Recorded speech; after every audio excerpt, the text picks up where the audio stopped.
Brian, hours later, you can see that scene here behind me in that field where that plane went down. Where we're standing is just a couple miles away from Harvey Field, a small airport outside of Snohomish. They told me that it was in the process of being evicted, the people who live inside. However, that did not happen soon enough.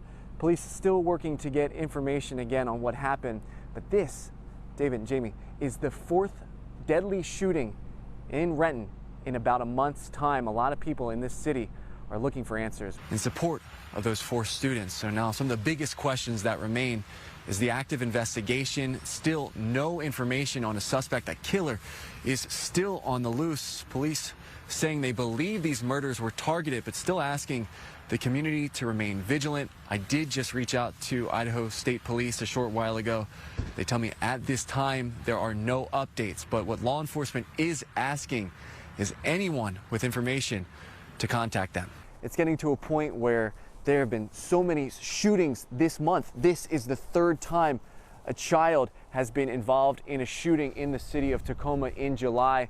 2 other incidents that got a lot of attention earlier this month. A 14-year-old child shot and killed in the city. I also spoke to another family just this week. Their 10-year-old inside their home was shot when several bullets flew through the home while they were inside.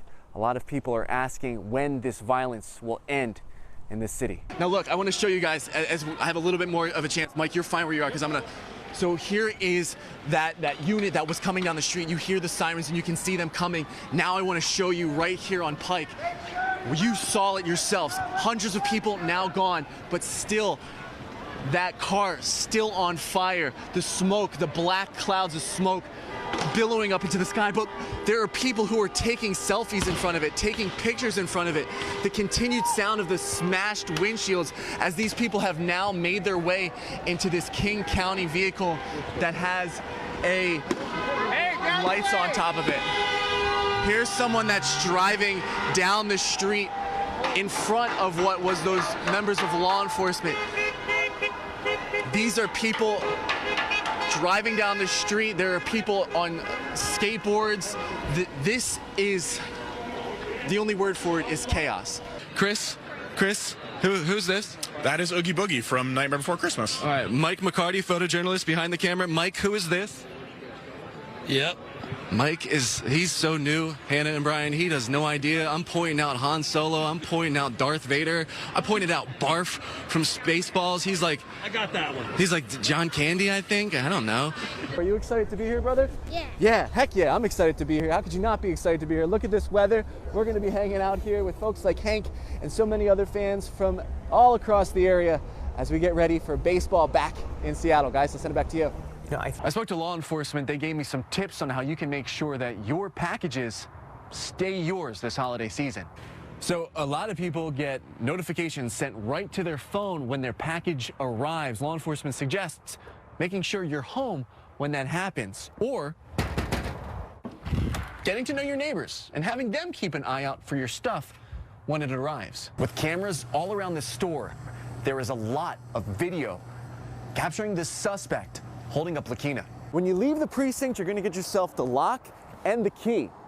Installation is simple. You just extend the lock and then, but law enforcement says these locks are only a deterrent to thieves, especially experienced ones, and they suggest that you get extra men. Brandon says on the surface, things seemed on the up and up. The person was able to answer all of his questions and his concerns.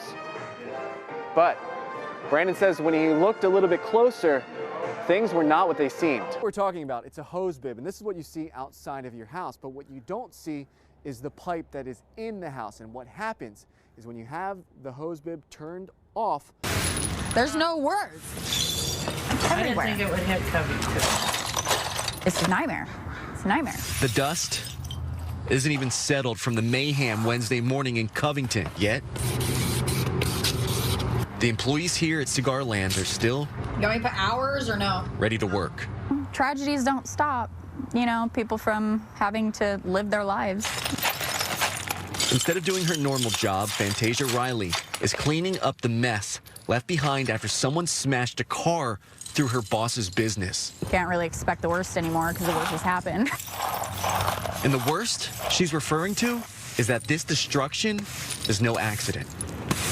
This video I obtained shows someone smashing into their business around 7 in the morning. Once inside, the driver gets out and starts throwing cartons of cigarettes into the car. But then, a flash of hope appears. Within a few minutes, deputies arrive on scene, but instead of giving up, this smash and grab crook decides it's time to take off, flooring it through the business, running into this wall, leaving this hole, leaving these tire marks on the ground, and somehow getting away.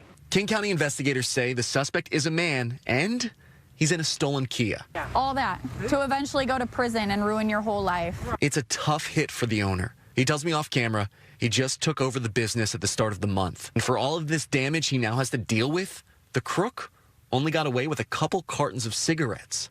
We are open. Despite the destruction and the headache, it's still business as usual. Alrighty, I'm gonna get back to work. Reporting in Covington, AJ Janavel, Fox 13 News.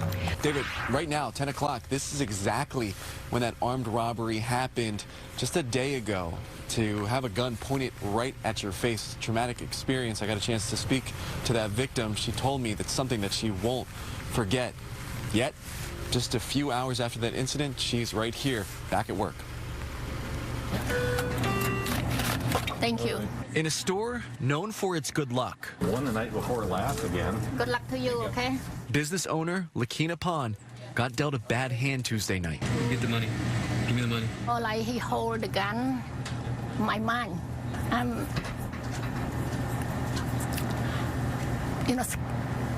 scary. With cameras all around the store, there is a lot of video capturing this suspect holding up Lakina.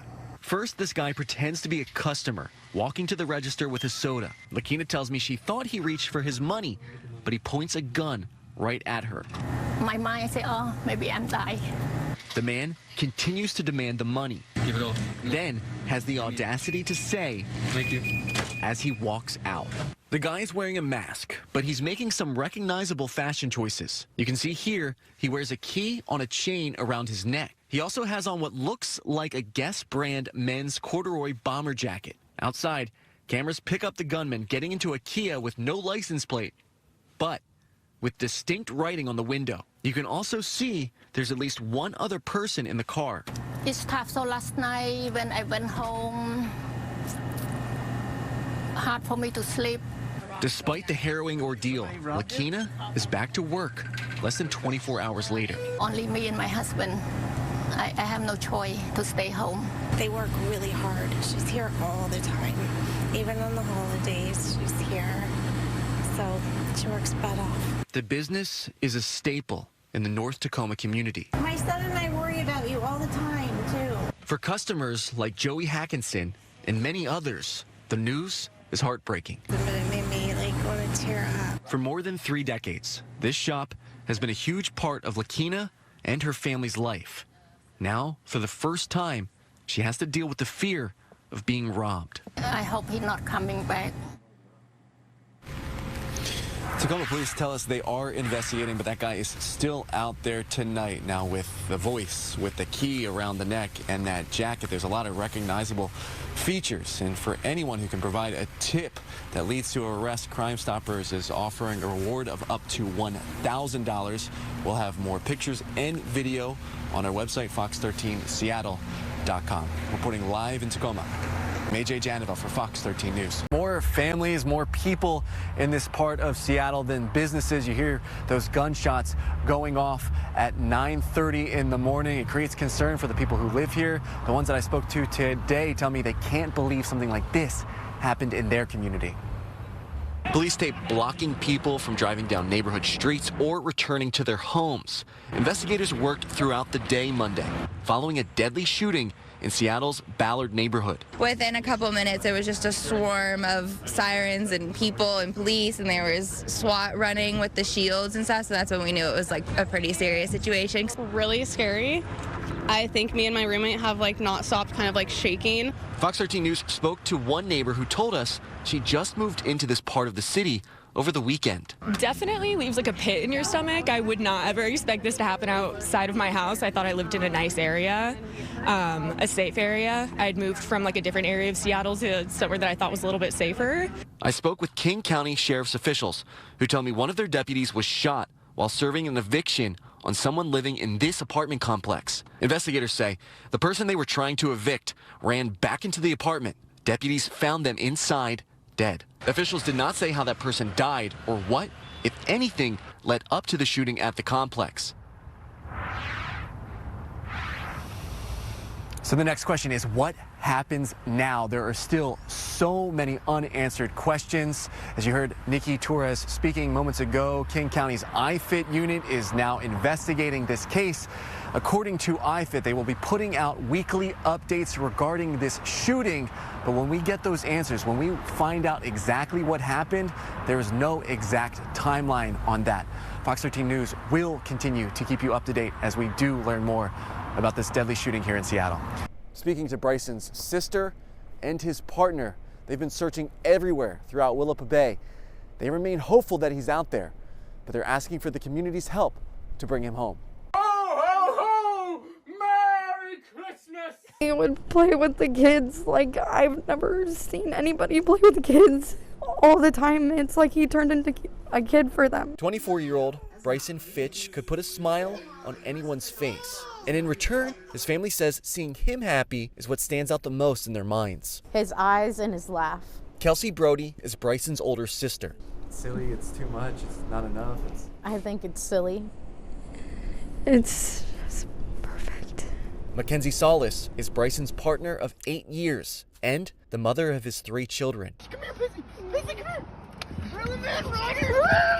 Solis tells me Bryson taught their kids the things he loves, like fishing, riding dirt bikes, and crabbing. We've always been on the water. On Sunday, Kelsey and Mackenzie got a phone call no one would ever want to get. It's Bryson that they don't have. The Ethel May, Bryson's crabbing boat, sank near the Willapa Bay. The Coast Guard rescued 2 members of the crew, but did not find Bryson. He's just right out there.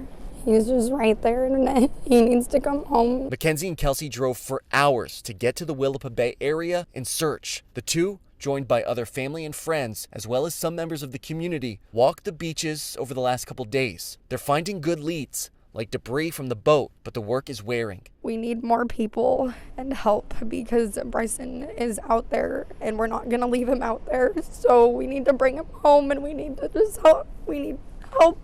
Getting him there. Let's catch another fish. A family's plea for support as they hope to bring back a loving father to his children. In just a couple days, the community has raised more than $15,000 for Bryson's family through a GoFundMe. The family has also created a Facebook page to organize their search efforts. We'll have a link to both the GoFundMe and that Facebook page on fox13seattle.com. Reporting in Grays Harbor County, I'm AJ Janavel for Fox 13 News.